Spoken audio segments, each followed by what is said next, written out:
Hello and welcome to the Fedora Files. I am Gregory Fedora, and with me is Christopher, or do you prefer Christopher or Chris? I go by Chris, Right. but Christopher works as well. Well, I'll go with Chris because you're the host and the man behind Chris to Chris, one of my favorite podcasts. By the way, Thank you. I listen to it religiously. You inspired me to start my own podcast. So you were the inspiration. So people can blame you for me being here. Okay, I'll take that. I'll take credit for for you. So, now I've been following your career. Even you used to do videos, or you still do, like on YouTube. I saw those, and you did like I can tell everything about you. Basically, you had Laser Lemming, Yeah, Chris versus the World, yeah. and Chris to Chris now. Mm-hmm. And what else do you have? I like the name Chris. What else do I have? Got a 1-year-old baby, Nice. which I participated in the creation of, and well done. Thank you. And what else we got going on? Well, you know, I got the job, the fried brain. Those are the main projects I've got going on right now. I'm writing a book. I'm writing a book. Very slowly writing a book, and I've got more video projects kicking around in my head that I am looking forward to doing, but I'm not ready to talk about that quite yet because, again, I am very slow. Well, see, what's interesting is like a lot of people, they have like having the job and the kid, that'd be it. They're done. They're like, I am succeeding at life. I'm good. I'm here. And yet you're one of the few who like double downs on themselves and thinks, I'm betting on me and I can do even more. And that's a good attribute, I think. Like Elon Musk, I think we talked before the show, I say now you're in a way similar, except that you're not making electric cars and rockets. You're making entertainment. And he does that now too. What inspires you? What inspires me? To keep doing it and making you, what gets you like? Oh, well, yeah, that's a good question. I guess that's a really good question that I've never really, I guess, been asked, which is, it's not, I don't know why I've never been asked that, but I guess it's just a drive to, like, a need to just it's an inability to stay still, I guess you could say. Not just physically, but mentally. My dad has that physically, like he can't sit through a movie without walking out somewhere or doing something in between, coming back and asking what happened. But I have that problem mentally as well. So it's like you know, that Hamilton song, the I can never be satisfied. Yeah. You know, it's kind of like that. I feel like there's no time to mentally rest. You know, I can relax and watch a movie, but well, not right now. Like I said, I have a 1-year-old, but like I feel like even if I were to hit every goal that I currently have, something else is going to pop up that, like a new goal. And I feel like that's somewhat healthy because you're constantly, it keeps you sharp. And I have apparently I'm not that sharp, but I have dementia and Alzheimer's on like both sides of my family. So doing something like constantly keeping the brain moving, I think is probably good for me. And yeah, I just want to continuously push myself. And I, of course, on the side of the podcasts and the videos, on that aspect of it, of course, I like to entertain. I like to do that sort of thing. So I look at these things, these channels, for lack of a better word, I look at these channels as a good way to focus that creative energy. And I guess that's it. You know, some people just have a creative energy that they need to get out. And I feel like it's more not necessarily work, but it's and torture is an extreme word, but it's very frustrating if you can't Mhm. if you can't excise that, if you can't burn that energy in some capacity, because I like video games and whatever, but if I'm just doing that, and there's, like you said, there's lots of people that are just very happy just with that standard idea of just living. Mhm. And, you know, that's great. It's great if that's you. But of course, I like to consume media, but I like to also just create it as well and watch the reactions of the people that enjoy it. Now, when you create stuff, like, do you have like an idea of like who are you trying to entertain, or are you the person you want to be entertained? So like when you do your podcast and your video, is it like you're like, oh man, I hope everyone loves it, or is it one of these things like, if I love it, that's perfect? Is that how do you judge it? I think it's a mix of both. If I didn't love it, like if I didn't enjoy the thing I just made, if I didn't think it was quality, and sometimes I'm less satisfied with my stuff than I want to be. But if I made something and I didn't like it, I wouldn't be proud of it. And I also would assume that other people wouldn't like it. And so if I was creating something that I know people would like, but I wouldn't like, I probably wouldn't have much passion behind it, and it still probably wouldn't turn out that good. Um, does that answer your question? I feel like I'm Yeah, missing that no, part of no, it. it did. So like for me, I love. There's multiple things I love. I love to create. I love to entertain. I love finding answers to things. I love talking with people. And so mysteries to me are amazing. And Mhm. I feed off of that, and I search out mysteries, and I like to expose them. And I don't necessarily want to solve the mystery. I just want to present the mystery. And I think in a lot of ways you create things, like from what I've seen of your creations and listening to your podcast, you create things that, at least to me, inspires me to want to create. And so I think you have that gift where you can create things that makes people want to do things beyond just listening to what you say.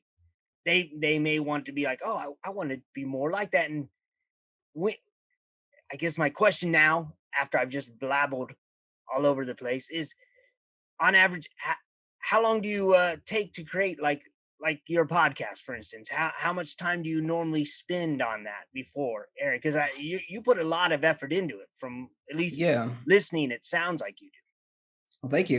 Yes, that it is a lot of work.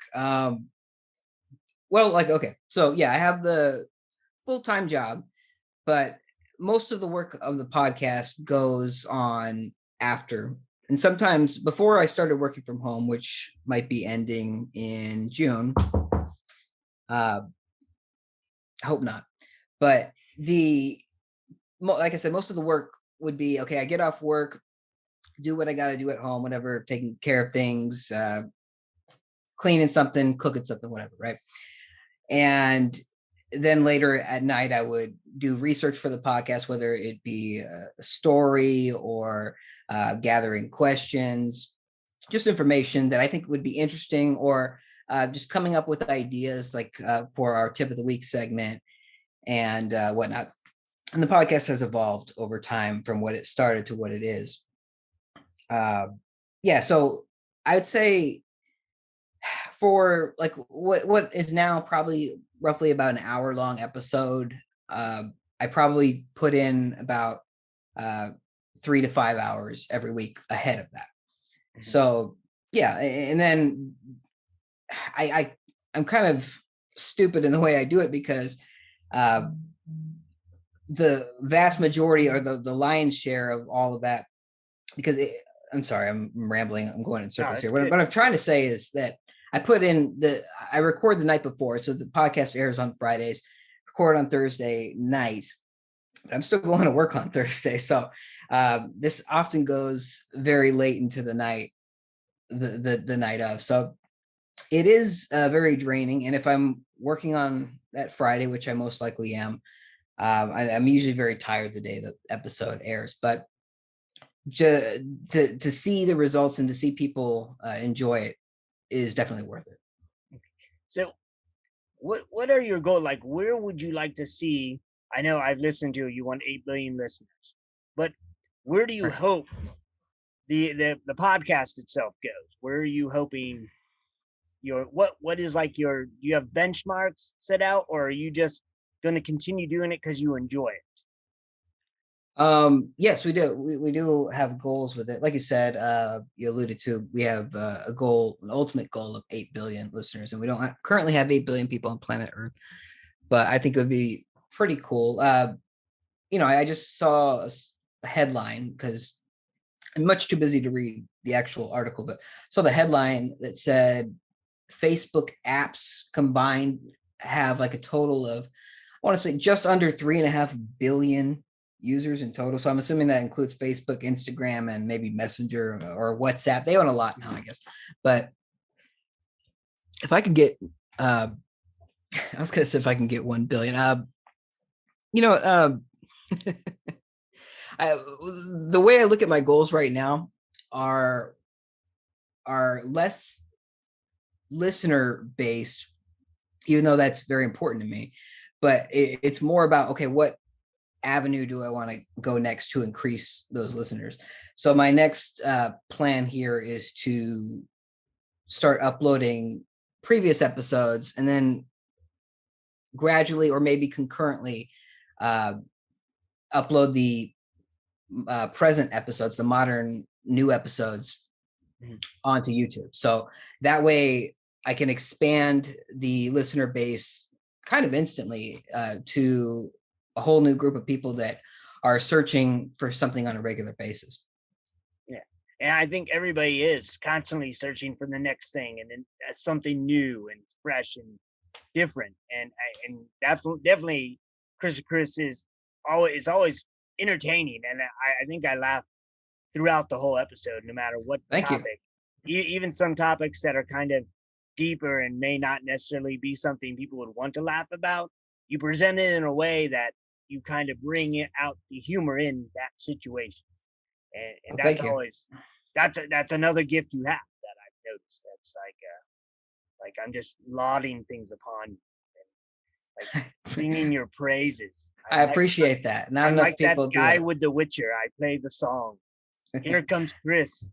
So was it Cinda something to the I haven't gotten to see it yet. It's on my long list of things I have no time to watch, but I can picture it. yes.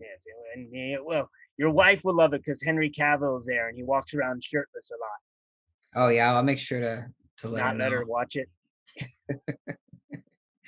Yeah, I heard a lot of people walk around shirtless. And some bottomless. Yeah. It's a clothing free era. Well, we watched a lot of Game of Thrones, so I'm familiar with how that works. Yeah. I wondered often like how they managed to survive with so little clothing. But It was a different time. yeah. Nowadays you can't do that. I've tried. Yeah. Well, I heard it's technically legal in New York. Well, It's probably not the bottomless part, but yeah, the yeah, topless. yeah, I've I don't venture to New York very often. It's a scary world over there, yeah, especially now. It's like frightening. yeah. You got to But watch out for the COVIDs and the Cuomos. yeah, together it's Yeah. dangerous. But so we, you're doing. I know you're doing videos, and you don't want to necessarily tell us what you're going to do there. But of the videos you have out now, what is Mhm. one that you particularly can go back and you are still fond of and you enjoy? Like, is there one that sticks out that you really enjoy doing Yeah. and you still laugh even though it's your own material that Yeah. I have no problem stroking my own ego. The video I probably put the most time into is the one I have as my banner, actually both on my Facebook and YouTube channel, but it's called Gecko Bomb. And I did I buy it, or I think my wife actually surprised me with it, but she knew I wanted it because I had this concept in my head. But she got me this gecko costume, Mhm. and I pretty much the concept is that it's like a play on the Geico gecko, Mhm. and I'm walking around doing the accent, and I'm going just around in public places and running across the intersections. It's actually, when I was filming, one of the reasons I like doing it is because I got so many people involved with it, and uh, I just have lots of memories of it. I remember we got kicked out of a parking lot once because there's a scene in the beginning where I'm yelling at this guy in his car, and the security guard starts screaming at us in the middle of shooting it. He thought I was really yelling at this guy. And we started filming a video. He got all unpleasant about it, saying, "Oh, you can't film here," blah blah blah. Private He property. was Got it. embarrassed. Yeah.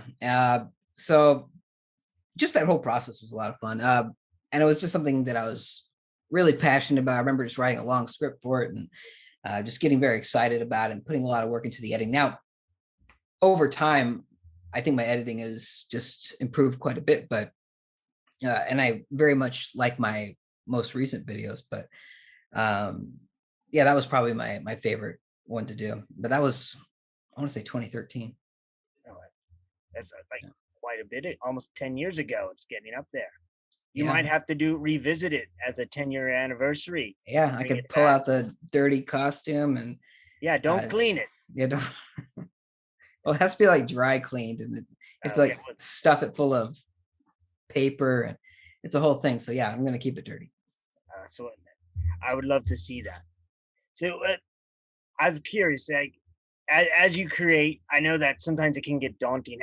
Was there a time when you were, because you've been creating for a very long time and Mhm. you enjoy it? Was there a time where you were just like, I want to quit, I'm done? And Um, how did you get over that?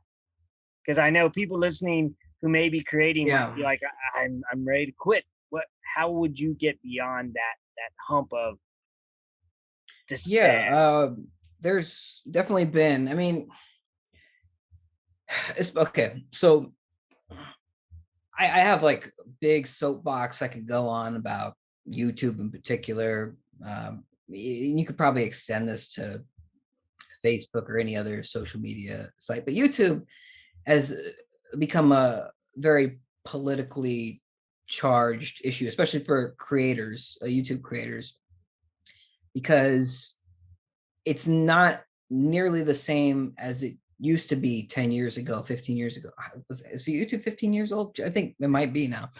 Um, the you in YouTube is kind of gone, especially if you're a political channel, but I'm not. So I can't put all the blame on that, but YouTube definitely picks if you are successful on YouTube, that you will probably stay successful and you're more likely to be seen. So, oh, you're sorry, I lost track of what your question was, and I was about to just keep going on that. Um, Point is, yes, it can get very frustrating. It can very frustrating not seeing the results you want, or having people just recognize, or even just show any sort of like acknowledgement that you did something, because you might have put this video or this drawing, whatever you did, this piece of art that you created might have taken you several hours or days or weeks, and to not see any traction on it or very little is disheartening. I can very much relate to that, very much understand that. Now, whether or not you want to keep going, you kind of alluded to it earlier. A lot of people, they just quit. It's done. Like it's something you see, like, oh yeah, I want to be a celebrity. I want to do this. I want to do that. But putting in the work on it is like you do it once, you didn't have fun the first time, and you stop. So a lot of people do that. I've met people who say, yeah, my friends do this all the time. Like, and they, not to toot my own horn anymore, like you were talking about earlier, they, I can't even, sorry, I'm losing track of my sentence, but they quit. That's pretty much what I'm trying to say. People don't want to put in the effort. Now, if you are putting in the effort and you're trying and you're not succeeding and you're disheartened by that, I very much can relate to that. I very much can understand it.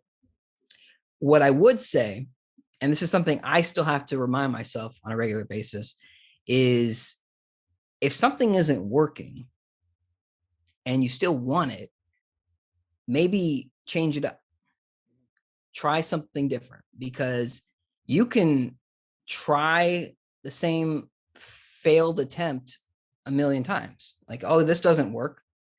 And you can keep doing that, and it's probably not going to work. Patterns kind of are a good indicator of the future. So if you keep seeing something that doesn't work, chances are it's not going to keep working. So I would say change it up, and you have to do the research. You have to look into, you have to study and do the boring parts as well. So that means you have to, whether it means study SEO or just look into what's trending, or buy a book, something, like, or just expand your social network. That's something I've been trying to do as well. So you have to look at the current climate. 15 years ago, social media wasn't the thing it is today. Yeah. To get big on YouTube, you could do it through YouTube. Now you need to expand. You have to have multiple social media accounts, most likely, and you just have to reach out. And so expanding your social network, not just digitally, but with people, like actually talking to people, like kind of what you're doing right now. You're interviewing lots of people, and that's going to be good. I think it's going to be great for your show. So I think that's something you could do. I hope that answered your question. I know I meandered. It did. I think it's interesting that nowadays, like, everyone has a camera on their phone. So everyone is shooting things, and they expect it because they have a camera and they've shot themselves, either it's a TikTok or Instagram, or that because I've done it and I've seen other people do it, I'm going to have millions of people like that.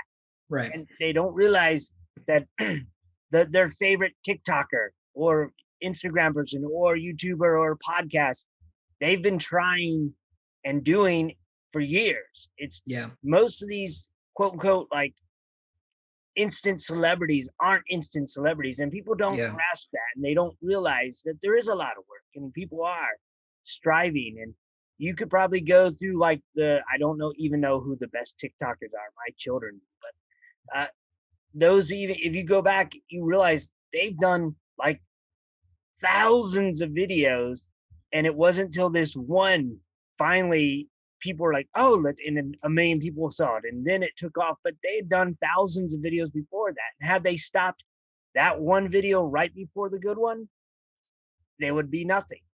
Right. And I think people just don't realize that if you want it, you got to grasp for it. You got to keep going. You can't just say, oh, well, I did 25 podcasts and nobody listened. It's like, well, did you tell anyone about the podcast? No, I just put it up. I assumed people would listen. And I think people make that mistake. They don't realize you have to put work into it. And you definitely have. You're like everywhere. You're doing things. And like, I see you on the Twitters, and I'm very not on Twitter. I've got to learn that. That's one thing. Twitter is a terrible place to be, but it is. It's a cesspool, but you need it. You can still use a cesspool to your advantage to evolve, because it's got all the murkiness, and that's how the evolution gets on you, and you grow like the Teenage Mutant Ninja Turtles.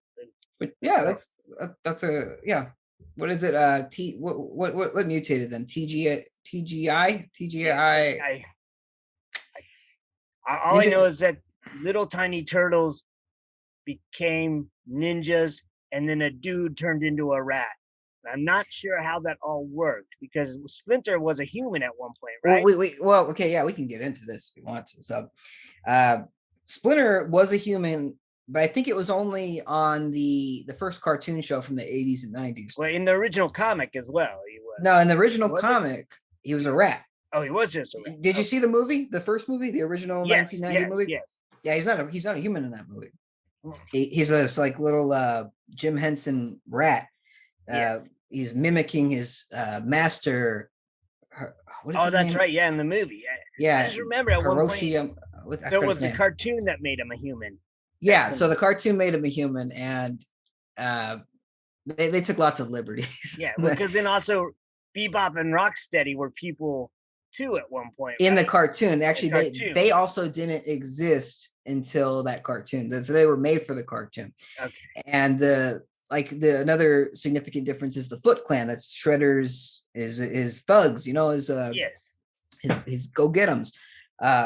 The ninjas, they are robots in the cartoon. That was because in the 80s and 90s there was lots of restrictions on cartoons from, I think it was from the government, I don't know, or maybe it was just the networks, but they didn't like that all that violence against people, whether or not they were bad people, and so they made them robots. But in the, if you watch that cartoon in the 80s and then you went to go see the movie, you might have been a little thrown off by the turtles fighting real Yeah. people.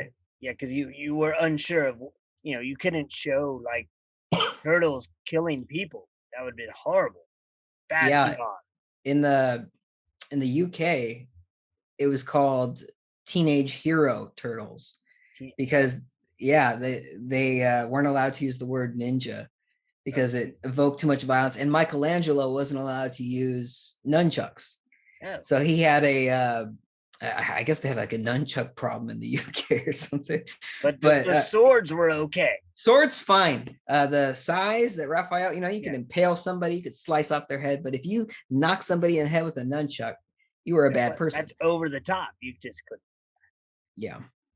So, like, what this leads me to a question for you. Now, I've listened to your podcasts, and uh, you watch Disney Plus, correct? I Some. okay. Okay. I have a um borrowed account of Disney Plus that is sitting there waiting for me to watch it. So I am currently watched The Mandalorian season 1 and the first 2 episodes of Goof Troop. Oh yeah. Oh, all good, all quality program. Yeah. So I've listened to you. Mm-hmm. How do you feel about the fact that the Mandalorian does not smoke cigarettes whatsoever? Like Okay, I am okay with the Mandalorian not smoking cigarettes. What I'm not okay with is that if he shows up in a bar or a cantina, Mhm, there is nobody smoking a cigarette or any kind of space cigarette of any mhm. kind. And that is, of course, because Disney does not allow smoking in TV, films, or I'm assuming their own offices. But yeah, Which is interesting because Walt Disney was a notorious chain smoker. I believe it. Like, I like, believe it. Everybody was back then, I think. oh yeah, it's The like children were. there's a great film, and I don't know if Disney did it or not. It's called Walt Before Mickey, and It's sitting on a list for me somewhere. and I watch it. It's fabulous just to see what he went through, Uh-huh. and everyone they were smoking like Right. crazy everywhere, Yeah. Well, and then to like, now know Disney's like no smoking, which is interesting because in period pieces you would think you'd you'd think that'd want be that fine. because that would be historically accurate. I They, just I wanted to get you going on this because I know. Well, yeah, I appreciate it. I have no problem taking up that mantle if you're gonna hand it to me. Yeah, Spielberg, he's got. I don't know if you saw the trailer. They had the new trailer for West Side Story. Mhm. Spielberg is remaking it. The trailer looked pretty good, but I believe that was a Fox joint before Disney bought Fox, and he was getting frustrated because Disney was pressuring him to remove the smoking because it's essentially teenagers smoking, but that's what they did. They still do now. They vape, but back then you had that box of cigarettes just under in your sleeve. So It yeah, made you look tough. yeah, you were tough. You died at 66, but you were tough. So yeah, I don't like that about Disney. I don't like that, and that the fact that Disney now owns my future house. They own everything. Mhm. Since Disney owns all of Hollywood practically, that means that this rule has permeated through everything. Mhm. And it all comes from, I mean, talking out of my rear end a little bit here, but it all comes from these groups, these anti-smoking groups that they do this. They pressure these companies. The latest one I remember reading about was the team that makes the Gears of War games. Yes. They promised that they would no longer show smoking in their games, and they're M-rated games. That's M for mature. If you're not from this country, this American country. So it doesn't matter. It could be R-rated. Disney's not going to allow it. Disney owns the Alien franchise. Now, it's been a while since I've seen an Alien movie, but I'm pretty sure that a cigarette is hanging out of a mouth or two in Aliens, right? Yes. Um, And so that's way in the future, and they should know better. they should have seen a Disney movie. But now, lucky for them, Disney already announced they're making new Alien movies, and I bet you there won't be nary a cigarette to be found, or a cigar, or anything. And didn't they have a what was it? What was it Aristocats? Yes, yes, they The smoked in the that. bad guy has cigar in his mouth like all the time, doesn't he? Yes, he does. Yeah, Yeah. and you I can't get even do that. You can't even have a bad guy smoke. You can't even what show it. I mean, they say in their rules that like there's certain instances where they might be okay with it, maybe for historical effect. But like we were talking about with Spielberg, he's not okay with, or they weren't okay with it, even though this is showing something, like you said, a period piece.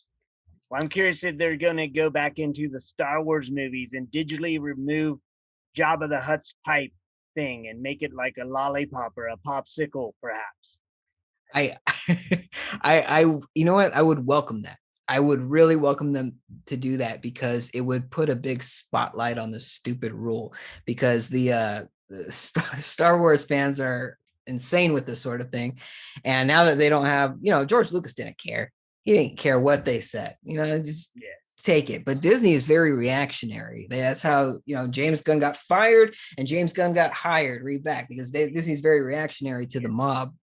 So I would love for Disney to try to get rid of Jabba's smoking habit. Yes.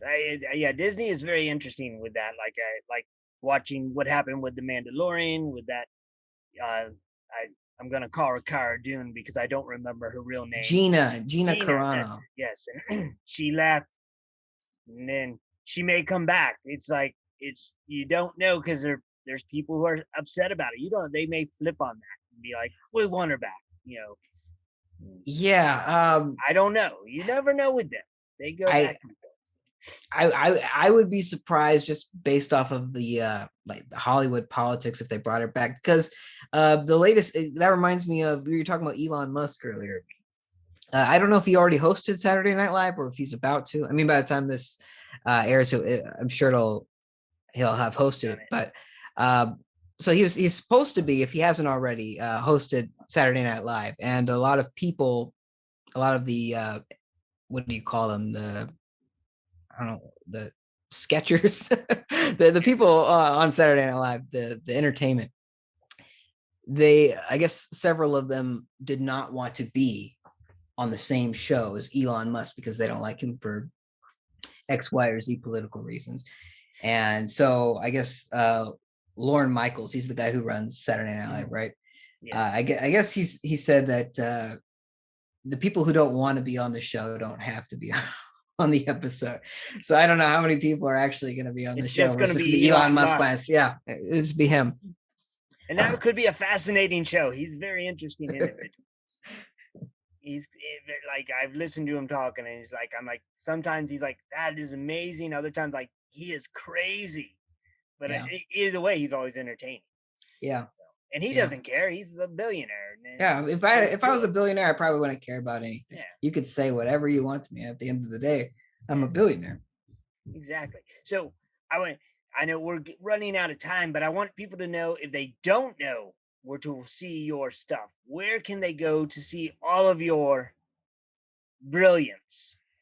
Thank you. That is a wonderful question. You can check out my podcast, Chris to Chris. It's available anywhere podcasts are sold for free. That would be Apple Podcasts, Google Podcasts, Stitcher, Spotify, et It's you cetera, et and cetera, Joe et cetera. Rogan. You're both on Spotify.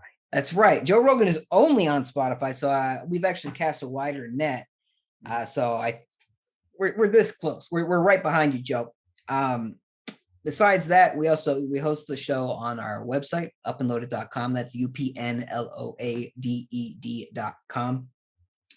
And on YouTube, of course, you can see my sporadic uploads at, like you mentioned, Chris versus the World, or occasionally Laser Lemming. But yeah, podcast is what we're focusing on the most right now. And then new videos coming eventually, right after this book.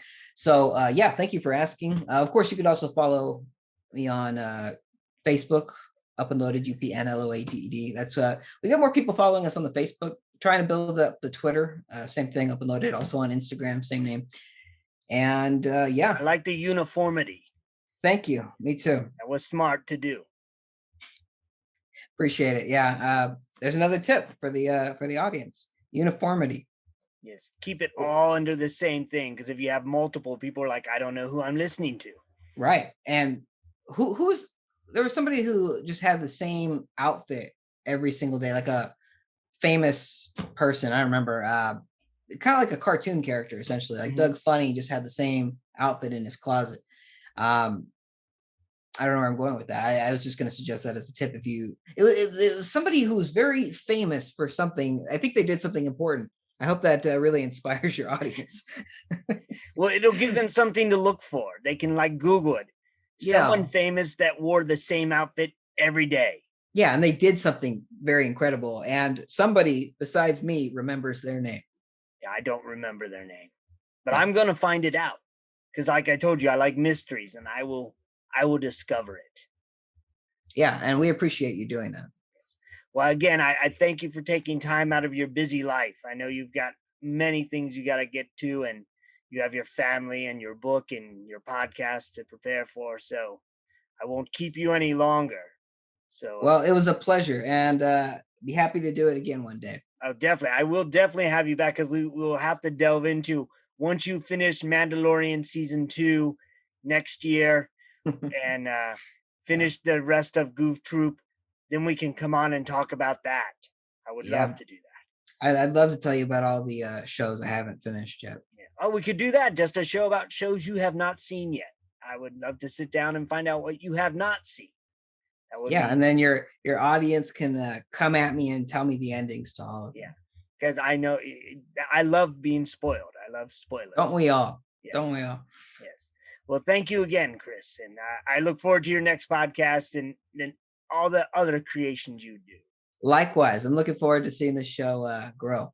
Yes, and if you're listening, check out UpnLoaded.com and also FedoraCRT.com. That's my website. Come check it out, and we'll see you soon. And as always, stay safe and keep searching.